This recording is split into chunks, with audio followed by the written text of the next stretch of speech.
اعوذ باللہ من الشیطان الرجیم، بسم اللہ الرحمن الرحیم۔ ناظرین، آج میں اسٹوڈیو میں نہیں ہوں، میرے پاس ایک بہت بڑی اور اہم خبر تھی جس کی وجہ سے میں نے سوچا کہ میں آپ لوگوں تک وہ ضرور پہنچاؤں۔ تو عرض یہ ہے کہ اس وقت سیاسی حالات جو ہیں وہ آپ کو پتہ ہے انتہائی کشیدہ نظر آ رہے ہیں۔ ابھی حال ہی میں ڈائریکٹر جنرل ISI ندیم انجم صاحب کو ٹل فردر آرڈر تک ایکسٹینشن دی گئی ہے۔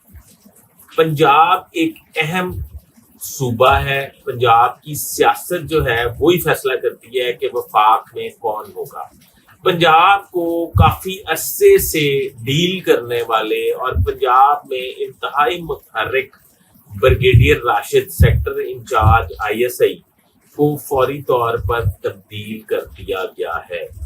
بریگیڈیئر راشد جو ہیں وہ آپ کو پتہ ہے کہ 2-3 حکومتیں بنانے اور گرانے میں جو ہے کردار ادا کرتے رہے ہیں، اور ان پہ ناکامی کی مبینہ طور پہ جو چھاپ لگی ہے وہ بیسک یہ چھاپ ہے کہ پرویز الہی کی حکومت بننا اور پھر اس حکومت کو توڑنا، یہ دونوں الزامات جو ہیں وہ ان پہ آئے ہیں۔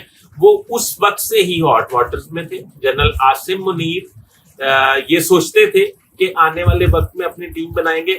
اب بہرحال بریگیڈیئر راشد کو جو ہے پنجاب کے سیکٹر انچارج سے تبدیل کر دیا گیا ہے، اور ان کو آپ کو شاید یہ پتا ہو کہ وہ آلریڈی کانٹریکٹ پہ تھے۔